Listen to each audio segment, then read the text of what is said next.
History never repeats itself exactly, but it rhymes. Every generation believes it's living in a completely new world. We think we're more advanced, more intelligent, more immune to the mistakes of the past. We tell ourselves that collapse is something that happens in history books, not in our lifetime. And yet, every great shift of power seems to follow a familiar, almost predictable path. Once, Britain ruled the world. The sun never set on its empire. Then, America replaced it. This wasn't a military conquest in the traditional sense. It was a handover of systems. America didn't just win a war. It won the peace, building the global economic and political structures that defined the 20th century. Now, a new question echoes across the globe, a question that feels both ancient and urgent. Is China following the same path? Are we, right now, witnessing another silent, almost invisible, transfer of global power? This isn't about making a prediction. This isn't propaganda for or against anyone. This is simply about observing history as it unfolds, right before our very eyes. When we hear the word rise, our minds immediately jump to images of invasion. We picture armies marching, flags being planted, and the thunder of war. But modern power doesn't rise that way anymore. It's far more subtle, and perhaps far more effective. Power today rises through economics, not just armies. It's built with infrastructure, not just fortresses. It spreads through trade routes and supply chains, not just territorial conquest. It dominates through technology and digital influence, not just sheer force. Think about it this way. Britain ruled the land. Its power was measured in square miles of territory. America, on the other hand, ruled the systems, the financial markets, the international laws, the cultural exports. China is doing something different still. It isn't just building systems. It is embedding itself directly into the world. It's becoming the factory, the bank, and the builder for nations across the globe. This isn't a story of good versus evil. It's a story of change, a story of how power evolves. And understanding this story is crucial, because it's not just happening out there. It's happening to all of us, every day, in the products we buy, the news we read, and the future our children will inherit. The world is changing, and the first step to navigating this new era is to simply open our eyes and see the patterns. How does a superpower truly begin its journey to the top? It's a pattern repeated throughout history, and it starts not with a bang, but with a quiet, deliberate process of internal consolidation. Think about it. Before the British Empire ruled the waves, it first had to unify its own economy, creating a powerful, single market at home. Before America became the titan of global finance, it went through a massive wave of industrialization, building the factories and infrastructure that would power its future. China's story follows this exact blueprint. For decades, while the world watched other headlines, China was laser-focused on its own backyard. It poured everything into 4 key areas: manufacturing, infrastructure, education, and relentless long-term planning. This wasn't a flashy strategy. It was a slow, methodical grind. While other nations were consuming, China was producing. While others were outsourcing their industries, China was absorbing skills, learning, and perfecting its craft. This rise didn't look dramatic from the outside, which is precisely why so many people missed it. They saw the headlines about cheap toys and low-cost electronics, but they missed the bigger picture. History teaches us a crucial lesson. No empire ever rises without being a production powerhouse. Britain had its world-changing factories during the Industrial Revolution. America had its revolutionary assembly lines that churned out everything from cars to planes, and China built the world's workshop.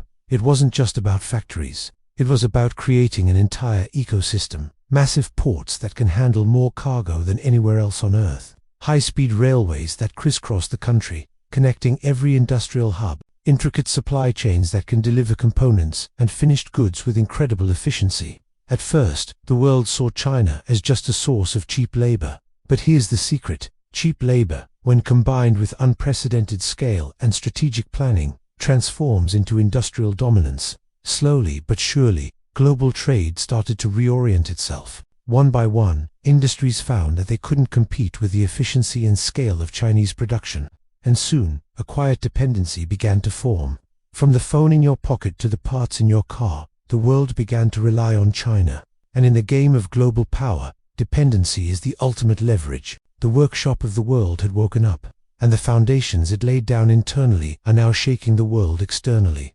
Empires used to expand through conquest, planting flags on foreign soil. But the modern game of power is different. It's played on trade routes, not battlefields. Think about Britain. Its empire was built on sea lanes, a vast network of naval power that controlled the waves. Then came America, which didn't need to own the world, just sell to it. Its power was projected through global markets and the might of the dollar. Now, look at China. It's playing a new game, or perhaps an evolved version of the old one. China built something different. It focused on three key pillars: shipping dominance, making its vessels the lifeblood of global trade; then, port control, securing stakes in crucial harbors around the world; and finally, logistic hubs, creating a seamless network from factory to front door. Instead of acquiring colonies, China gained access. Instead of installing governors, it secured long-term contracts. Countries didn't feel occupied, they felt connected.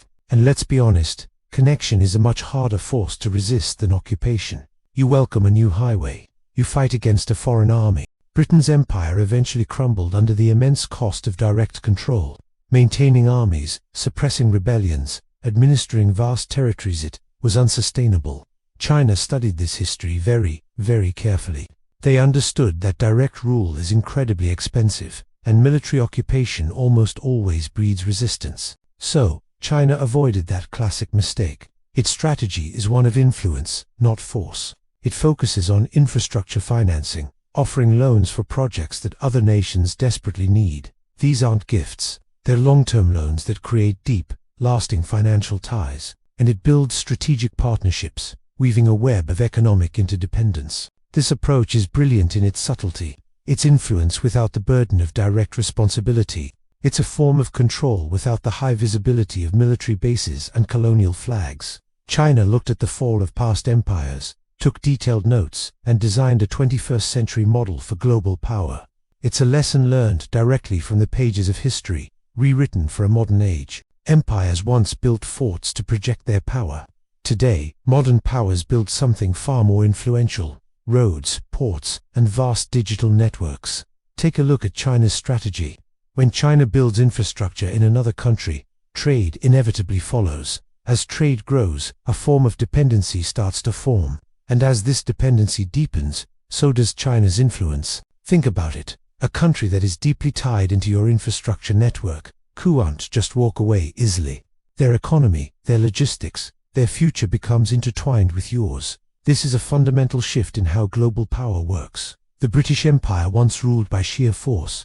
After them, America established its dominance by creating and enforcing international rules and institutions. But China is taking a different approach.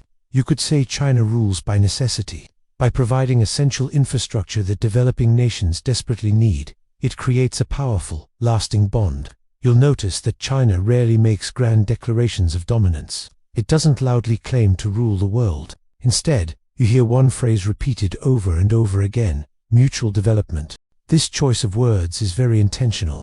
It's designed to be non-threatening, to be collaborative. Why? Because true modern power doesn't want to draw attention to itself with military parades or aggressive rhetoric. It wants something quieter, something deeper: integration. When two economies become completely integrated, when one country's ports, railways, and communication systems are built and managed by another, control becomes almost invisible. It's not about sending in soldiers. It's about owning the essential pathways of modern life. This subtle, economic integration is the new face of global influence. It's less about conquering territory and more about connecting it, creating a web of dependency that is far stronger and more permanent than any fort ever was. Throughout history, every great power has solidified its dominance by mastering a key technology. Think about it. The British Empire didn't just have a strong navy. They controlled the seas through superior navigation and shipping technologies. That's how a small island nation built a global empire. Then came the United States. America's rise wasn't just about military might. It was about controlling the world's financial systems and, later, the flow of information through the internet. They set the rules of the game. Now, a new chapter is being written, and it seems China is holding the pen. Look at where their massive investments are going. Artificial intelligence, next generation, telecommunications like 5G and beyond, advanced manufacturing automation, and building out a global digital infrastructure. This isn't just a random shopping spree, it's a calculated strategy, because they understand a crucial lesson from history. True, Lasting power isn't just about inventing something new. It's about setting the standard for that new thing. Whoever sets the standards gets to shape the future for everyone else. Today's global competition isn't really about conquering territory in the traditional sense. It's about whose system becomes the default. Whose payment system do you use? Whose communication standards are embedded in your phone? Whose supply chains deliver your goods? Whose digital platforms do you log into every single day? These are the new frontiers of power. China isn't trying to tear down the existing global systems overnight. That would be too confrontational, too difficult. Instead, their strategy is much more subtle and perhaps more effective. They are simply offering alternatives. A different payment network, a different social media app, a different option for building a country's communication network. And history has shown us a very clear pattern. Once viable alternatives begin to emerge, the old dominance starts to weaken. It's a gradual shift, a slow erosion of influence, until one day you wake up and realize the world operates on a completely new set of rules. The question is, who will be writing them? Thanks for watching. If you found this interesting, make sure to like, subscribe, and hit that bell icon so you don't miss our next video. See you next time. Throughout history, every rising power has stirred up fear. Remember when Britain was worried about Germany, or when America was on edge about the Soviet Union.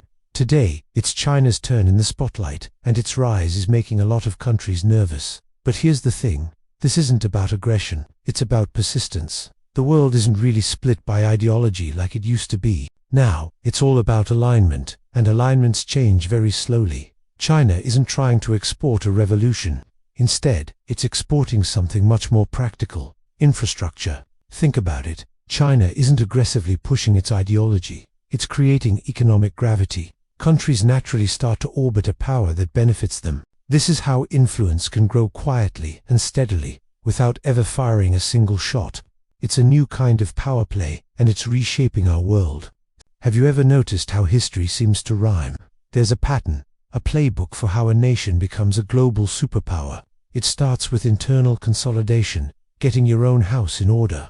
Then comes economic dominance, building an engine that outpaces everyone else. After that, it's all about global integration, weaving your influence into the fabric of the world. And finally, system competition, where your way of doing things becomes the global standard. Britain followed this exact path. It built an empire on trade and naval power. America did too, with its industrial might and democratic ideals after World War II. Now we see China following a very modern version of this same script. But here's the crucial thing: history never repeats itself perfectly. China is rising in a world that is fundamentally different from the one Britain or America dominated. We live in a hyper-connected global village.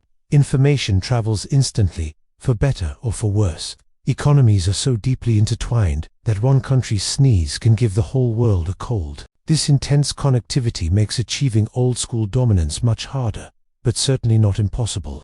Every rising power has a touch of hubris. They believe they're special, that they can sidestep the mistakes of their predecessors. Britain thought its empire was a unique civilizing mission. America believed its democratic systems made it immune to the cycles of history. But history teaches a brutal and consistent lesson. No system, no empire, no nation remains dominant forever. So, when does the power shift? It happens when three things align. First, the dominant power's growth begins to slow down. The engine starts to sputter. Second, resistance from other nations increases. The world starts pushing back. And third, and perhaps most importantly, the ruling power fails to adapt to these new realities. The rise of China doesn't automatically mean it will replace the United States. It doesn't guarantee a new world order with Beijing at the center. What it does guarantee is a new era of intense competition. The old playbook is being challenged, and a new chapter of history is being written right before our eyes. The question isn't just about who will be on top, but what the world will look like as this great power rivalry unfolds. Is the world heading for a single ruler? A lot of people seem to think so, but the reality is far more complex. We're not moving toward one dominant power, but toward a state of shared tension. Picture this: multiple centers of power, all competing, all trying to maintain a strategic balance. This isn't a sign of collapse, it's a transition. And historically, transitions are the most dangerous times. So, the question isn't a simple one like, will China replace America? History rarely works that way. The real question we should be asking is this: who can adapt the fastest when the entire system begins to change? Because here's the thing about power: it never just disappears. It simply repositions itself. The game is changing, and the winners will be those who learn the new rules first. Have you ever felt like history is just repeating itself? Well, it's not quite that simple. History doesn't repeat, but it often rhymes. Think about it. When the British Empire faded, it wasn't a sudden crash. It was a slow decline, while a new power, America, rose quietly beside it, not through conquest but through influence. Today, we see a similar rhythm. China is rising, not by declaring an empire, but by growing its strength on the world stage. This isn't a sign of the world order collapsing. It's the sound of history turning another page. Empires don't fall overnight. They gradually make way for what comes next. What we're witnessing is not an end, but a transformation, a natural shift in the global balance that has happened time and time again.